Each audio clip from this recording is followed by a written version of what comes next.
إن الله وملائكته يصلون على النبي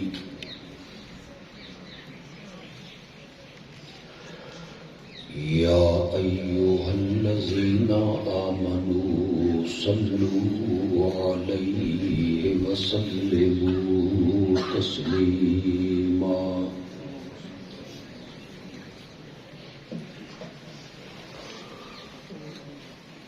اللهم صل على سيدنا ومولانا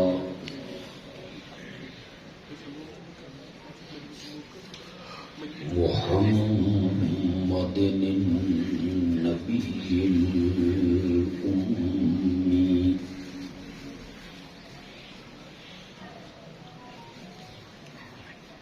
وعلى آله وأصحابه وأزواجه وأهل بيته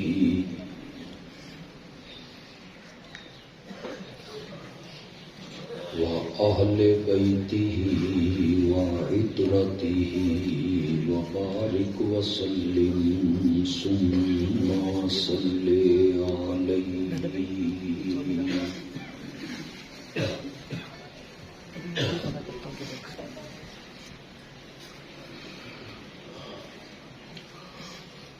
آج کی یہ مبارک تقریب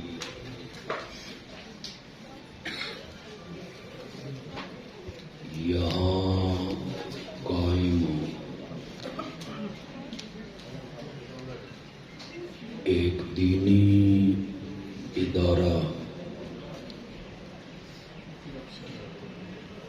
دارالعلوم اسلام آباد کی تکمیل بخاری کی تقریب ہے۔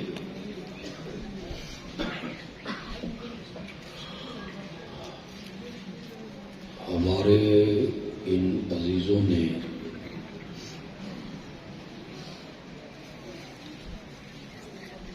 اپنے علمی سفر کی ایک منزل طے کی،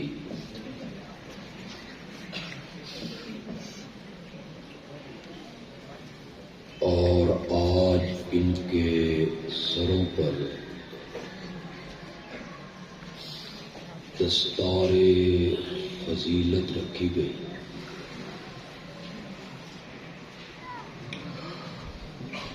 بظاہر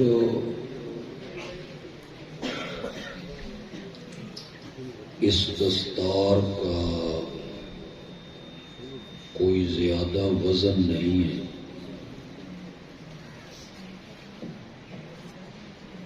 لیکن ہمارے یہ عزیز سنجیدگی سے توجہ کریں تو یہ کپڑے کی دستار نہیں ہے، ان کے سروں پر آج پہاڑ کا بوجھ رکھ دیا گیا۔ اللہ ہمارے ان عزیزوں کو یہ بوجھ اٹھانے کی توفیق عطا فرمائے۔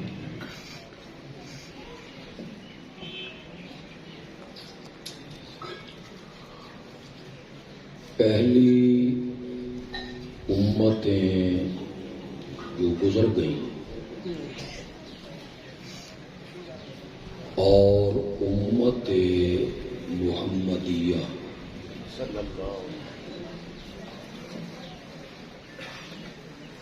ان کے درمیان اگر کوئی چیز حد فاصل ہے تو وہ علم حدیث ہے۔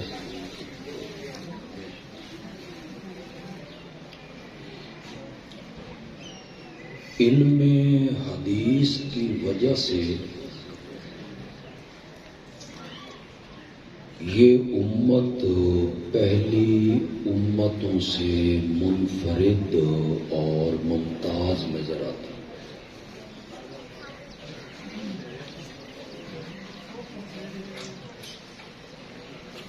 عام میں اکثریت تعلیم یافتہ لوگوں کی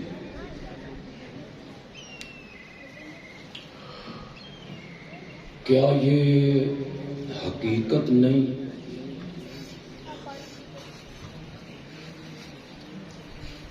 کہ پہلے کسی نبی کی سیرت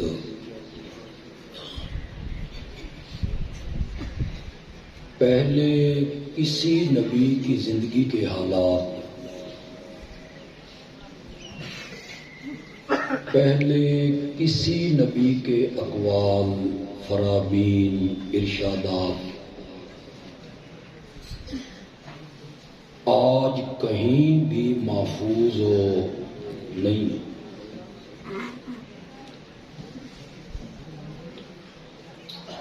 حضرت عیسیٰ علیہ السلام اور حضرت موسیٰ علیہ السلام صاحب شریعت نبی ہیں،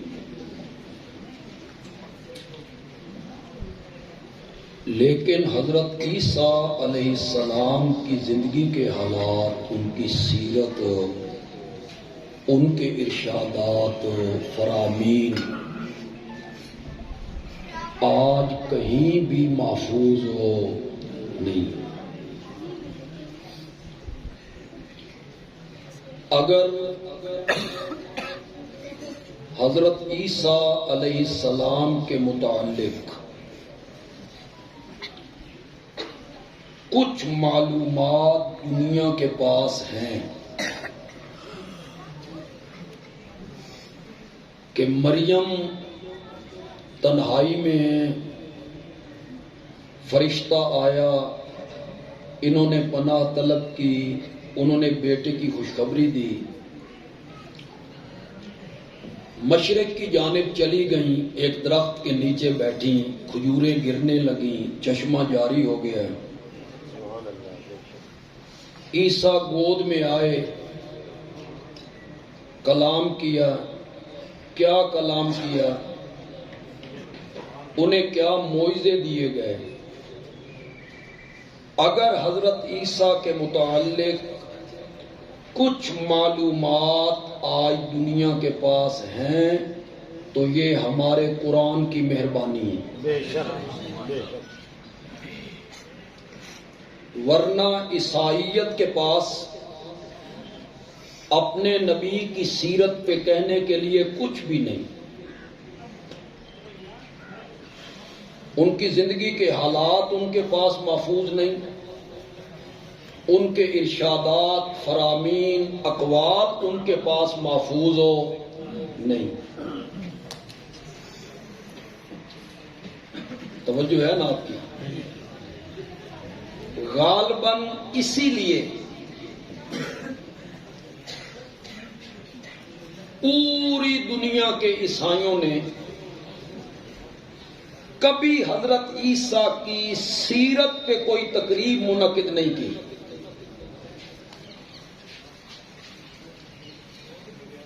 اس لیے منعقد نہیں کی کہ ان کے پاس سیرت پہ کہنے کے لیے کچھ نہیں. کوئی ان کا ارشاد سنائے، فرمان سنائے، ان کی سیرت کا ذکر کریں. پوری دنیا کے عیسائی، میری بات آپ غور سے سنیں گے، پوری دنیا کی عیسائیت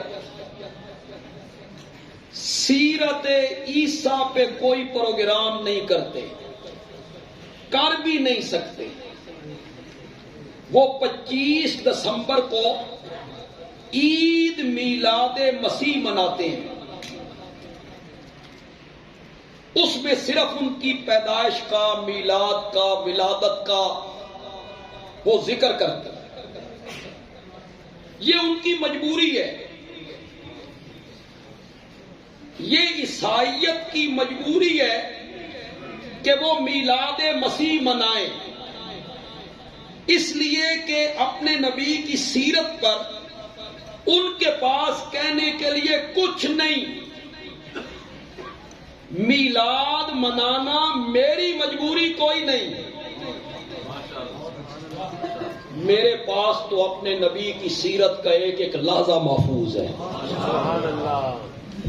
میں ساری زندگی اسے بیان کرتا رہوں تو وہ سلسلہ کبھی ختم ہو. اقوال موجود ہیں، ارشادات موجود ہیں.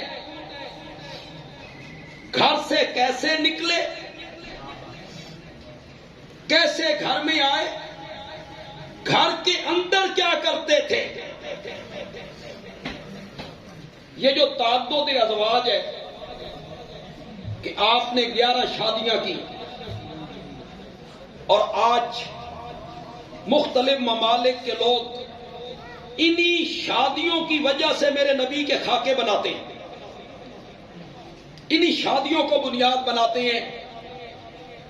الیاذ باللہ الیاذ باللہ، مسلمانوں کا جو نبی تھا وہ شہوت پرست تھا. 11 شادیاں کی. یہ تعدد ازواج کی وجہ کیا ہے؟ کیوں میرے آقا نے 11 شادیاں کی؟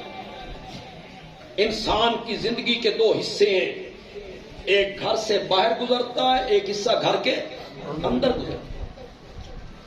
میرا نبی دونوں حصوں کے لیے امت کے لیے نمونہ ہے.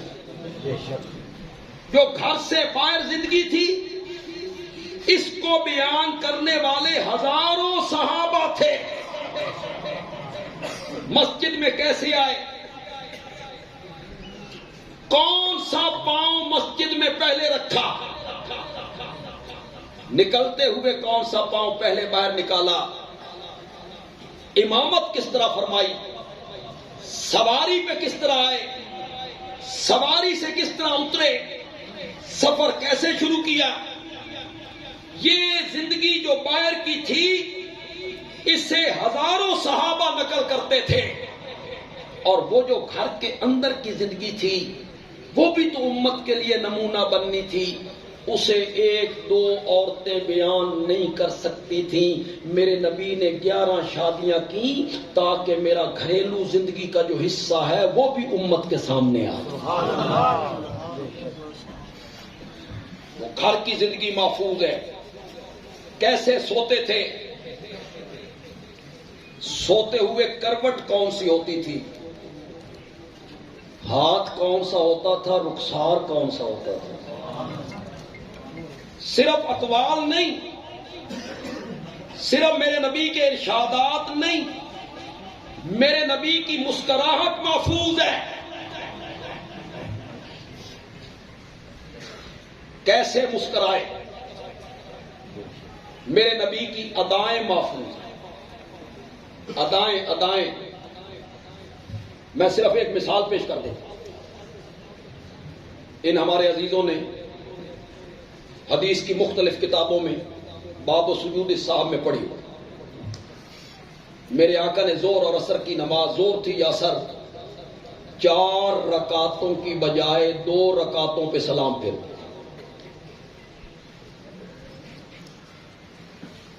سلام پھیرنے کے بعد مسجد کے اندر سے سین میں آئے. لکڑی کا ایک تنا تھا، اس کے ساتھ ٹیک لگا کے میرے آقا کھڑے ہو. اب صحابہ اس کو نقل کر،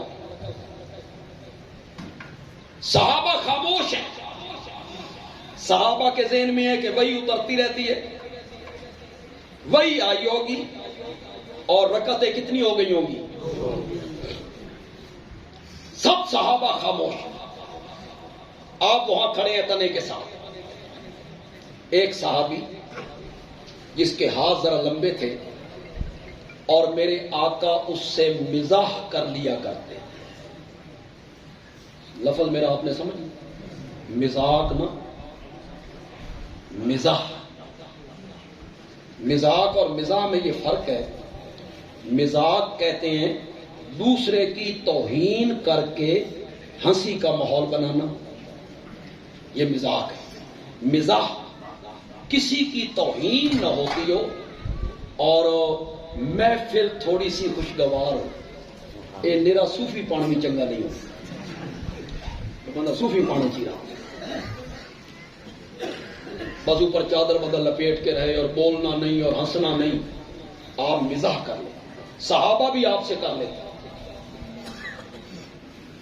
آپ کھجوریں کھا رہے ہیں، کھجور کھائی، گٹھلی حضرت علی کے آگے، دوسری کھجور، تیسری کھجور، حضرت علی بھی کھا رہے ہیں، وہ ساری گٹھلیاں حضرت علی کے آگے جمع ہو.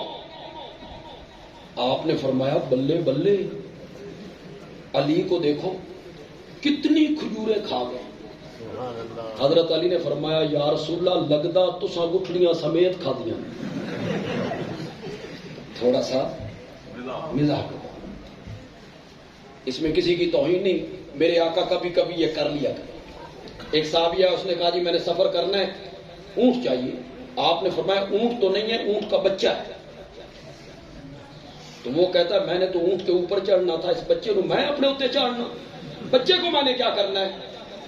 تو آپ نے فرمایا اللہ کے بندے کوئی اونٹ ایسا ہوتا ہے جو کسی کا بچہ نہ ہو. تو آپ نے تھوڑا سا کیا کر لیا، مزاح کر. تو یہ اس کے ہاتھ تھوڑے سے لمبے تھے، آپ اس کو کہتے تھے ذوالیدین. اس کا نام بھی حدیثوں میں لقب یہی آیا ذوالیدین. یہ آگے بڑھا، اس نے میرے آقا کے قریب جا کے کہا اکوسرت الصلاۃ ام نسیت یا رسول اللہ. عربی سمجھنے والے ہو وہ تو تھوڑا سا بولو یار. اکوسرت الصلاۃ، نماز گھٹ گئی ہے، نماز کم ہو گئی ہے. ام نسیت یا رسول اللہ، یا جناب بھول گئے. کون کہہ رہا؟ زور سے بولو یار، زور سے بولو. آپ بھول گئے، 4 کی بجائے آپ نے 2 پڑھا دی، یا باقی نماز کم ہوئی ہے. میرے آقا نے ذوالیدین کو دیکھا، فرمایا کل ذالک لم یکن، دونوں میں سے کوئی بات نہیں ہوئی، نہ نماز کم ہوئی ہے نہ میں بھولا ہوں. اب بھی یقین ہے کہ میں نے کتنی پڑھائی ہے. آپ نے بات کلو ذالک لم یکن. ذوالیدین بھی ذرا پیر پکے رکھے. ذوالیدین نے کہا یا رسول اللہ 2 وچوں 1 گل تے ہو گئی، یا آپ بھولے یا نماز کم ہوئی ہے. وفی القوم ابو بکر و عمر فہاباہ ان یتکلما، لوگوں میں حضرت ابو بکر بھی ہیں، حضرت عمر بھی ہیں، لیکن میرے نبی کا روح کون بولے؟ تو میرے آقا نے صحابہ کی طرف دیکھا، فرمایا اصدق ذوالیدین. کیوں بھائی ذوالیدین سچ کہتا ہے؟ قالوا نعم یا رسول اللہ. آخدا تے یہ ساری روایت ہے، ہمارے لیے اس میں بڑے سبق ہیں.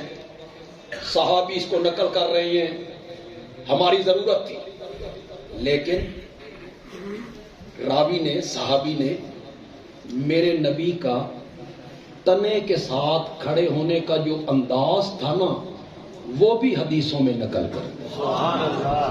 حالانکہ اس کو نہ بھی ذکر کرتے تو ہمارے دین کا کیا تعلق تھا اس سے، لیکن صحابی نے وہ انداز بھی بتایا.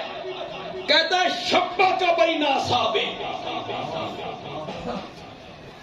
آپ نے ایک ہاتھ کی انگلیاں دوسرے ہاتھ کی انگلیوں میں یوں دیں اور اپنے بائیں ہتھیلی پر دایاں رخسار رکھ کے آپ یوں کھڑے ہو گئے.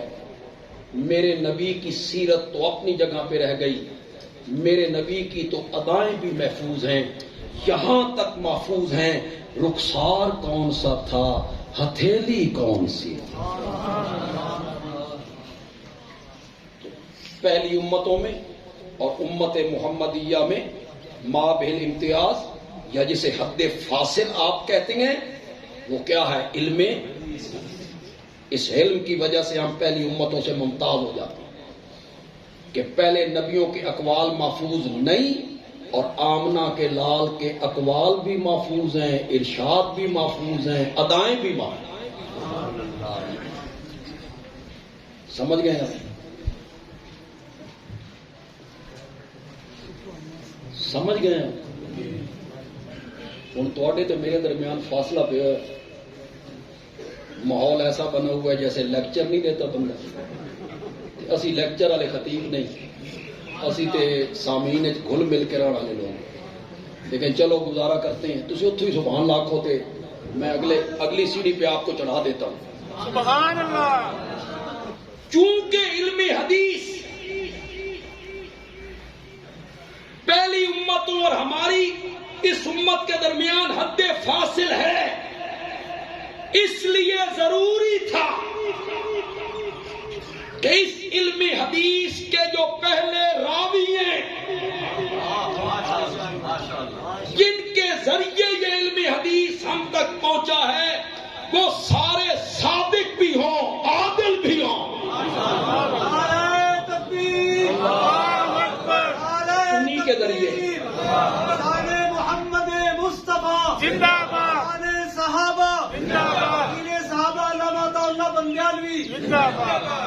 وقت میرے کو تھوڑا تو نعرہ چیز پورا کر دینا ہے۔ چونکہ علم حدیث کی وجہ سے ہم ممتاز ہو رہے تھے، لہذا ضروری تھا کہ جن کے ذریعے یہ علم ہم تک پہنچا وہ سارے صادق ہوں، وہ سارے عادل ہوں۔ اس کا رب نے قرآن پاک میں اہتمام کیا، اور جگہ جگہ جگہ جگہ میرے نبی کے یاروں کی صداقت اور تقوی کے تذکرے شروع کر دیے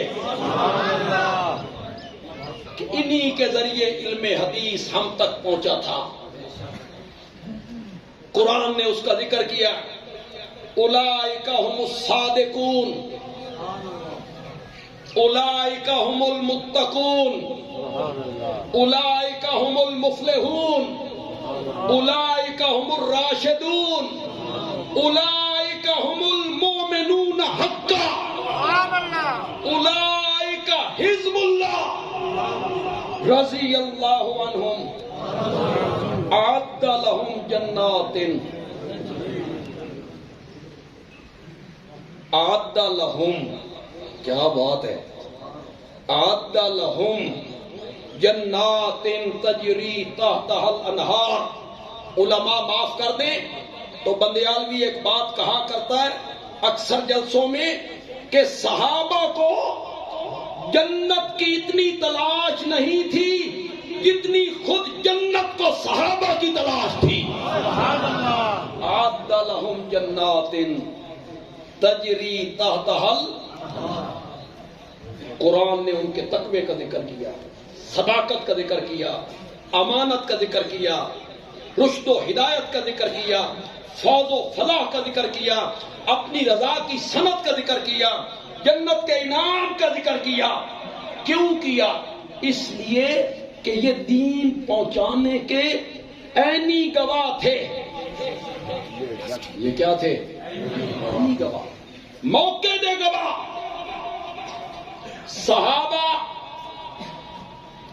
قرآن کے نزول کے عینی گواہ، بے شک تو کہو یار، صحابہ ہم تک دین پہنچنے کے عینی گواہ۔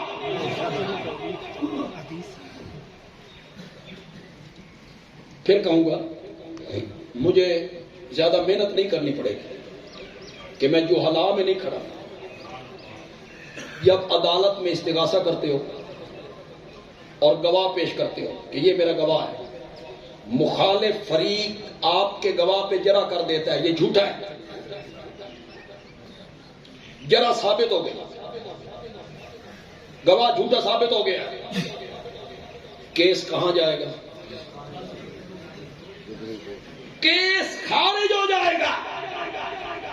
اسلام آباد کے لوگوں، دین کے عینی گواہ صحابہ ہیں، ان میں سے ایک بھی جھوٹا ثابت ہو گیا نا تو دین کا کیس کچھ نہیں بچے گا، کچھ نہیں بچے گا۔ نہ توحید بچے گی، نہ قرآن بچے گا، نہ ختم نبوت بچے گی، نہ میرے نبی کی سنت بچے گی، نہ حدیثیں بچے گی، نہ اسلام کے ارکان بچیں گے، نہ دین کے احکام بچیں گے۔ صحابہ پر تنقید کرو گے تو کچھ بھی نہیں بچے گا، کچھ بھی نہیں بچے گا۔ ان سب کو بچانا ہے تو صحابہ کی صداقتوں کے گردا گرد پہرے دار بننا پڑے گا انشاءاللہ۔ پہرا دو پہرا، کچھ نہیں بچے۔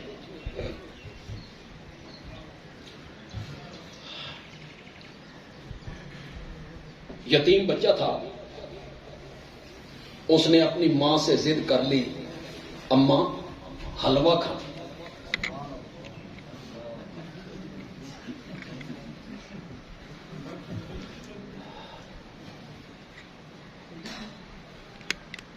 ماں نے 1 روپیہ دیا، جاؤ بازار سے تیل لے کے آؤ، میں تمہیں حلوہ پکاؤں۔ ساتھ میں پیالہ دے دیا تیل ڈالنے کے لیے، جس کے پیندے میں بھی گہرائی تھی، پیندے میں بھی ذرا گہرائی، جاؤ لے کے۔ بچہ دکاندار کے پاس گیا، 1 روپے کا تیل دے، اس نے تیل دیا، پیالہ بھر گیا، تیل بچ گیا۔ سستا زمانہ تھا، ابھی تبدیلی نہیں ہے۔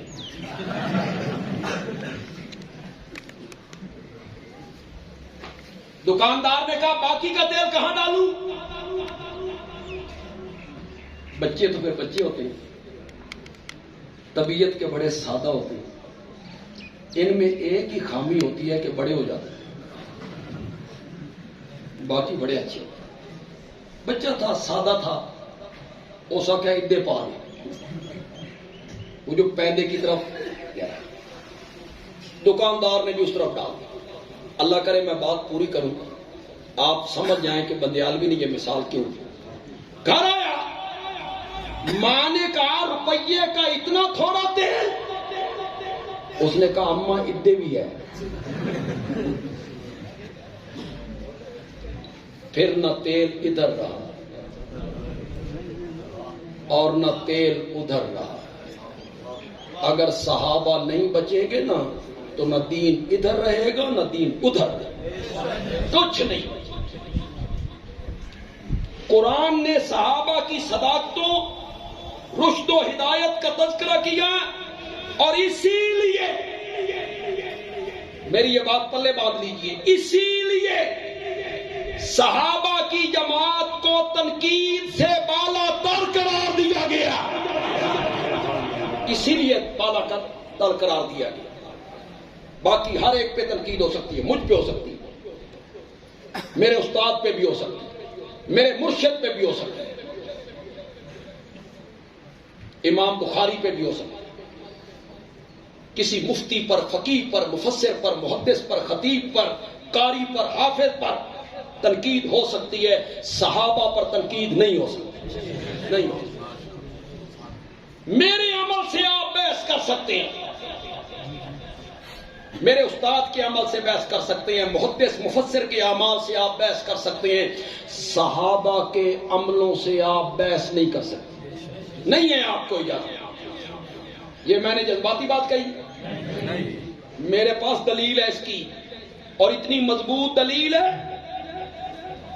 کہ ضدی آدمی کے سوا ہر ایک مانے گا۔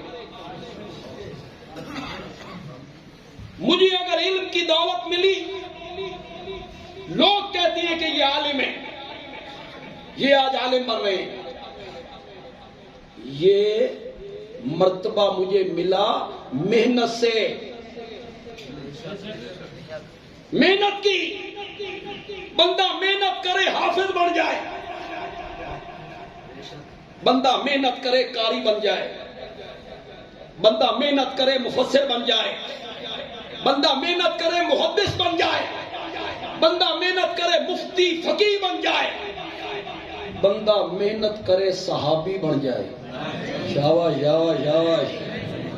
یہ درجہ محنت سے نہیں ملتا، نہ، ہر درجہ محنت سے ملتا ہے، کسبی ہے، کسبی۔ صحابیت کا درجہ کسبی نہیں، وہابی ہے۔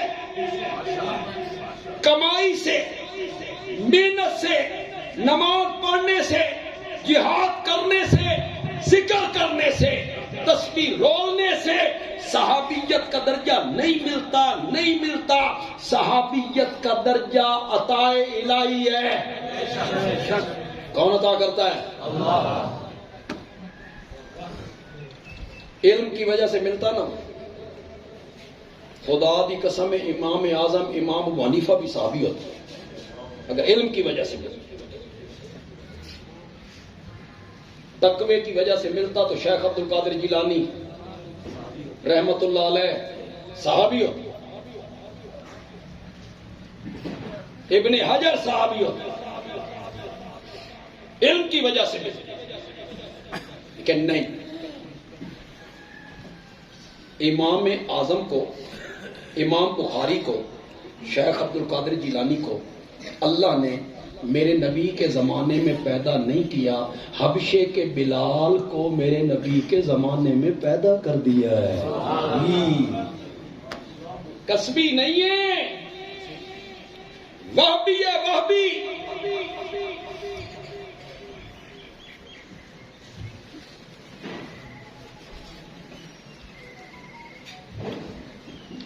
یار من تقریر کر لین دو، پھر بندے باہر آنے گیا،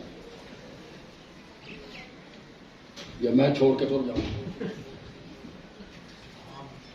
لوگ سمجھتے ہیں کہ جی تقریر ہے نا یہ شربت بنفشا، گھول کے لوگوں، اس میں خطیب اور سامعین کا جو ربط ہے یہ قائم نہ رہے نا، خطیب اکھڑ جاتا ہے بس، پھر اس کے پلے کچھ نہیں رہتا۔ اور سبحان اللہ نہیں پہ ملتا دماغ۔ صحابیت کا درجہ امام اعظم کو میرے نبی کے زمانے میں پیدا نہیں کیا، بلال کو۔ کہوں ایک جملہ، میں جملہ کہتا ہوں آپ اس کی لذت لیں۔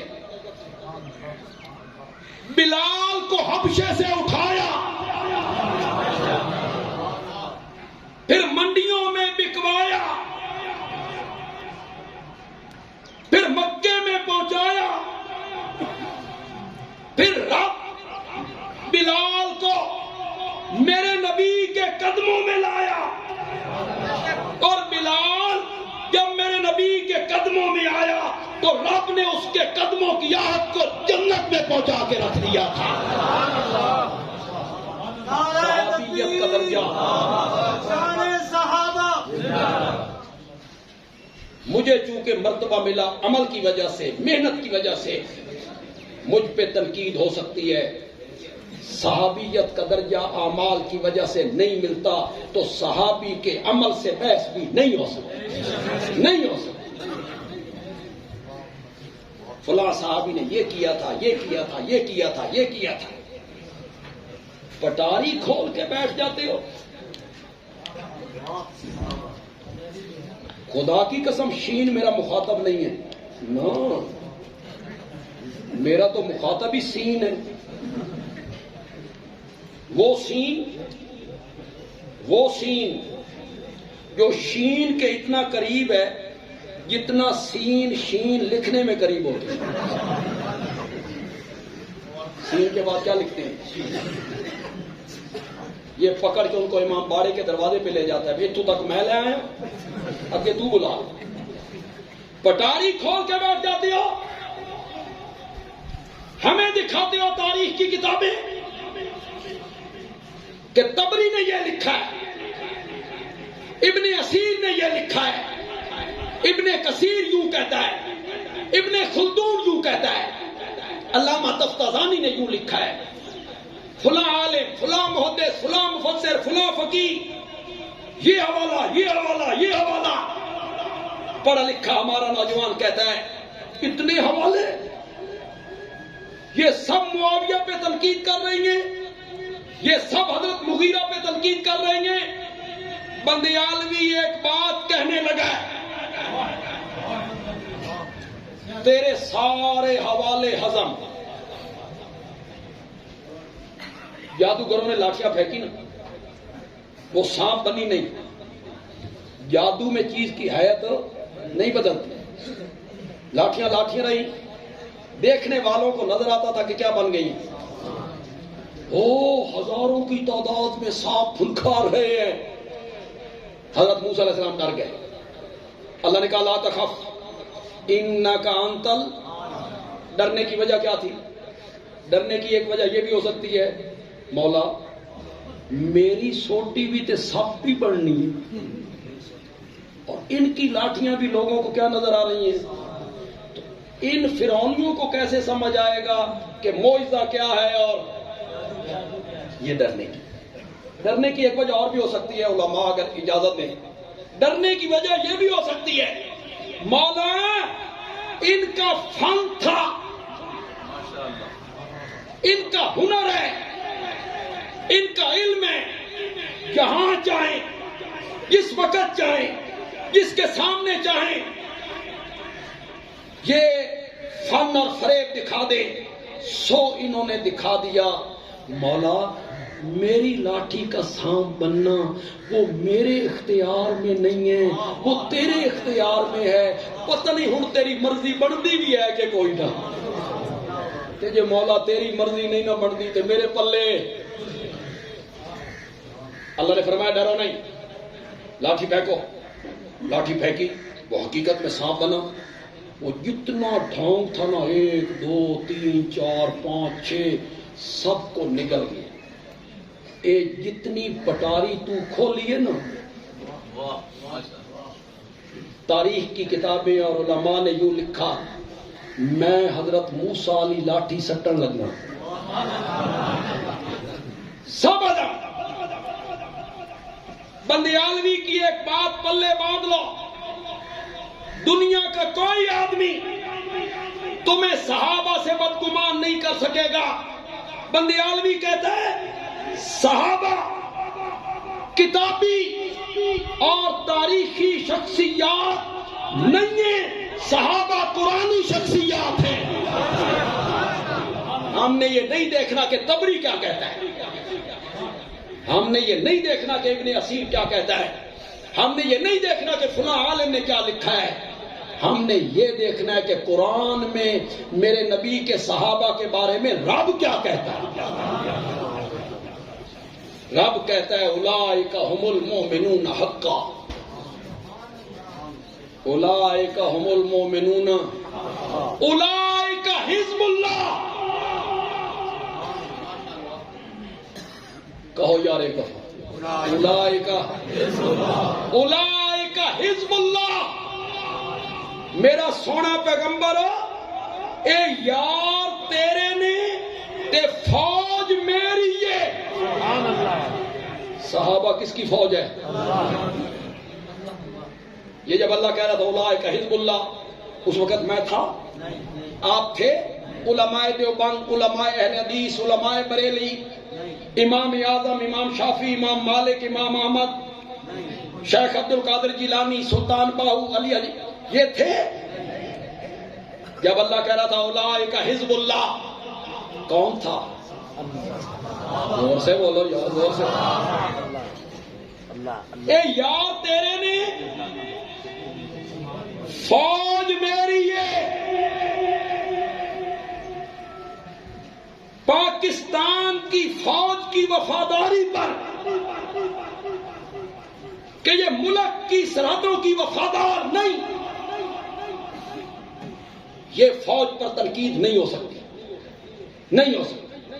کوئی تنقید کرے گا تو باغی سمجھا جائے گا، کہیں گے یہ باغی ہے. فوج کی سرحدوں کے ساتھ وفاداری، اس پر تنقید نہیں ہو سکتی، نہیں ہو سکتی. بندیالوی کہتا ہے اگر ملک کی فوج پر تنقید نہیں ہو سکتی تو رب کی فوج پر بھی تنقید نہیں ہو سکتی، نہیں ہو سکتی. صحابہ کس کی فوج ہے؟ اولئک حزب اللہ. فلاں نے لکھا، فلاں نے لکھا، فلاں نے لکھا. تبری نے کیا لکھا؟ علماء کرام، تبری نے حضرت داؤد کے متعلق کیا لکھا؟ چلا مان لوں، نبی کی عصمت کو باغدار کر دوں کہ تبری نے لکھا ہے؟ اور چھوڑ یار، تبری نے میرے نبی اور حضرت زینب کے بارے میں کیا لکھا؟ مان جاؤں، اپنے پیارے پیغمبر کی عصمت کو باغدار کر دوں کہ تبری کہتا ہے؟ نہیں. صحابہ کو کتابوں میں نہیں دیکھنا، کس میں دیکھنا ہے؟ صحابہ کے معاملے میں گندی مکھی نہیں بننی، شہد کی مکھی بننی. صحابہ کے معاملے میں گندی مکھی نہیں بننا.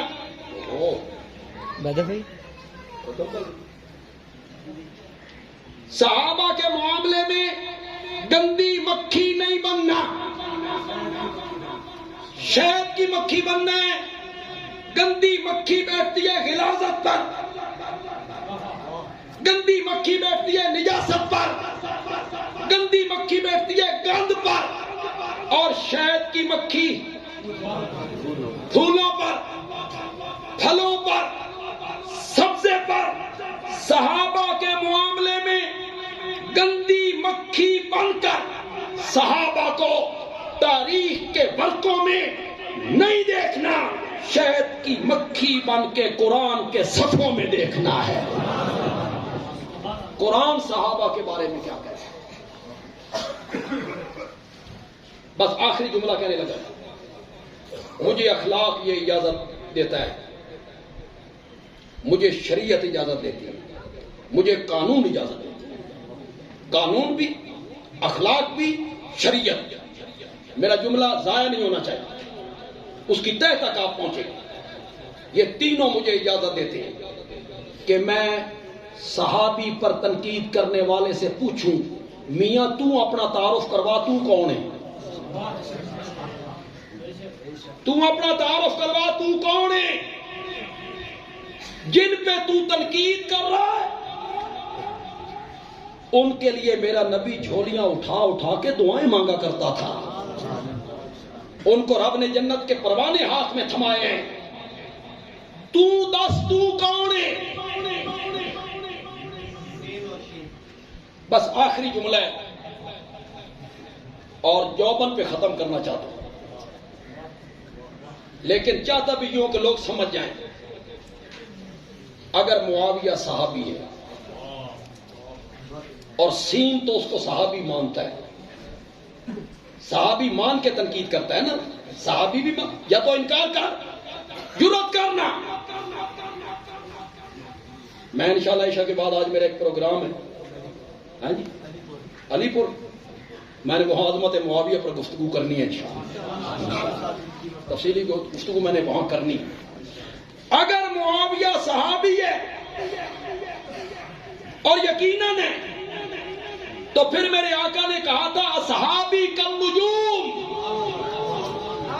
میرے سارے صحابہ کس کی طرح ہے؟ زور سے بولو، زور سے بولو. کوئی ستارہ چھوٹا، کوئی بڑا، کوئی اس سے بڑا، کسی کی روشنی کم، کسی کی اس سے زیادہ، کسی کی اس سے زیادہ. سمجھ جاؤ گے جو بات میں کہوں گا. اگر معاویہ صحابی ہے اور یقیناً ہے تو پھر وہ ستارہ ہے.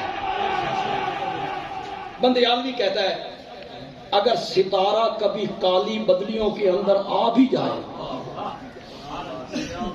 یہ کالی بدلیاں میں نے کس کو کہا؟ وہ تیری تنقید، وہ تیری تنقید. معاویہ نے یہ کام غلط کیا، معاویہ نے یہ کام غلط کیا، معاویہ جو تو پٹاری کھول کے بیٹھتا ہے. بندیالوی کہتا ہے